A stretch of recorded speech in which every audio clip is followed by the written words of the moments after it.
عودة بقى طويلة وجميلة، وفي الشغل بقى مش قادرة أقول لكم. مستمتعة يعني هو مستمتع جدًا، بس بصراحة أنا باتعب منّه جدًا، بيقلقني جامد جدًا، برغم إنه عمود كبير وعريض وطويل. بيقلقني بس عشان زي ما أنتم عارفين ما فيش بيني وبين جوزي معاشرة.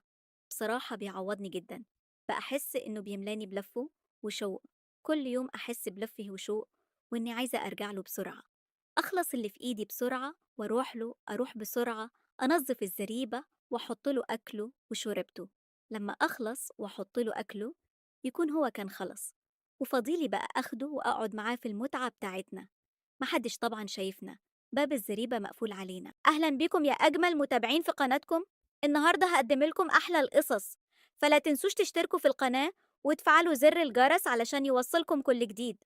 النهارده هنكمل الجزء التاني من قصتي مع الحمار اللي تعب جدًا ما قدرش يكمل معايا بصراحة، واللي مشافش الجزء الأول يروح يشوفه. المهم نكمل.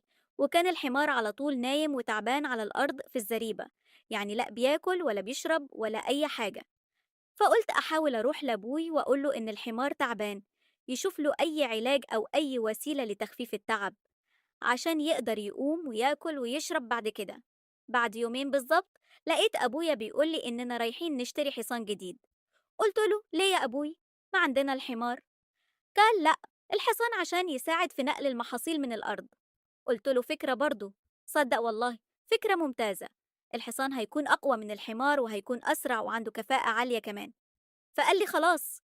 لقيت أبويا راح اشترى حصان جديد فعلا وجابه الزريبة وقال لي دخليه وأكله وراعيه وخلي بالك منه وكنس تحته وحط له أكل وحاجاته كل يوم. قلت له ما يجراش، ده يبقى صديق الحصان ده. فالمهم كل يوم أدخل أدلك الحصان وأكنس لبقية الحيوانات وأحط لهم من الأكل وأبص على الحصان.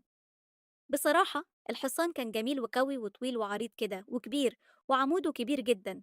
أبص له وأقول إيه ده؟ ده الحصان ده أقوى من الحمار. كان فين الحصان ده من زمان؟ يوم ورا يوم ورا يوم بلاقي نفسي أبص للحصان وأقول الله، ده عوده كبير، ممكن ينفع معايا في الشغل. لأنه زي ما أنتم عارفين مفيش بيني وبين جوزي معاشرة عشان جوزي مش متزوج، وأنا ما كنتش واخدة من القصة دي ولسه ما كناش حلينا المشكلة بينا، يعني إما نسيب بعض أو نعمل أي حاجة. بصراحة لقيت الحصان بيقوم بدور تاني معايا، كأن الحصان بقى زي جوزي بالظبط. ففي يوم كده دخلت الزريبة، لقيته عمال يشغل العمود بتاعه كده شمال ويمين فوق وتحت. قلت إيه ده؟ ده عنده مشكلة ولا إيه؟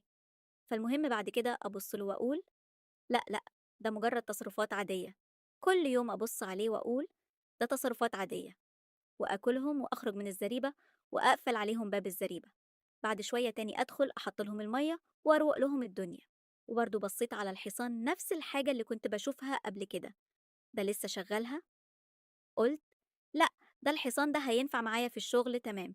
فالمهم مسكته كده وشغلت العمود بتاعه مرة واتنين وتلاتة وأربعة. لقيته فرحان ومستمتع جدا وحاسس كأني جبتله شيء مميز.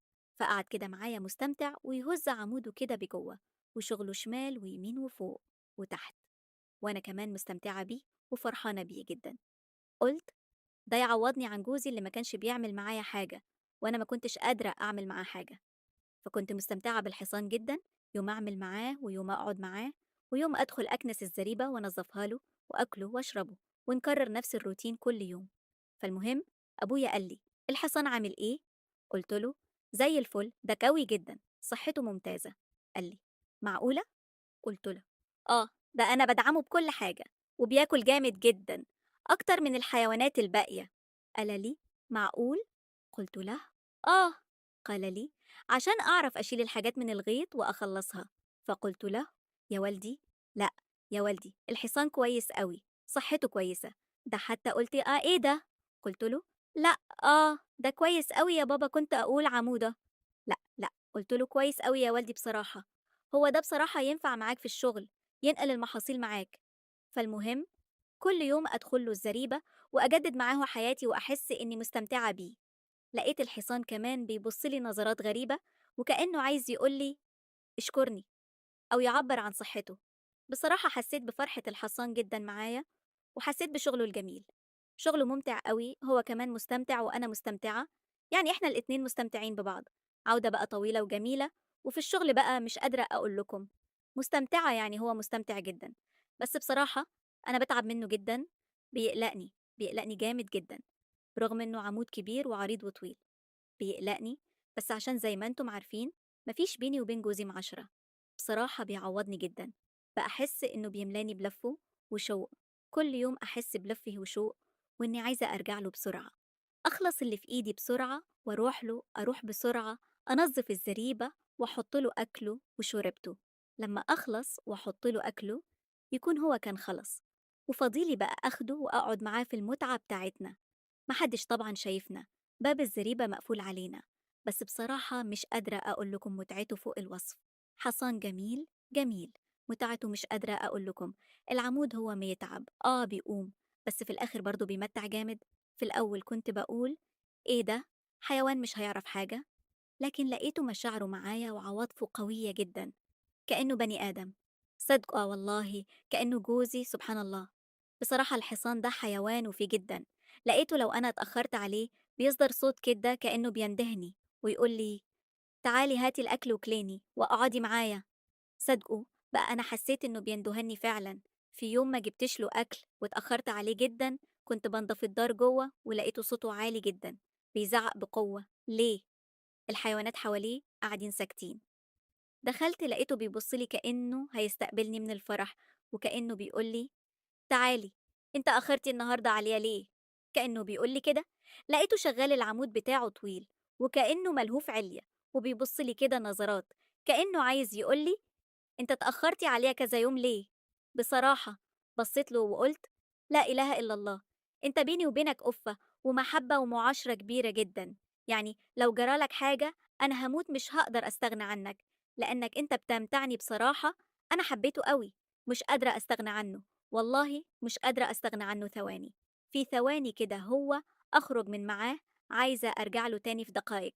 مش قادرة أقول لكم الدقيقة اللي بتمشي بيني وبينه لو بكون بعيد عن الزريبة، أحس إني عايزة أرجع له تاني بسرعة. بصراحة بيمتعني جامد قوي، مش قادرة أقول لكم فوق الوصف.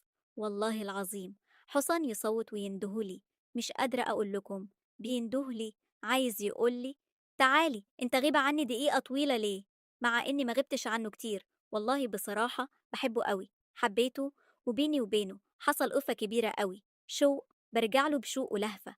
لما أبعد عنه برجع له بشوق ولهفة جامدة قوي، أكتر من الأول.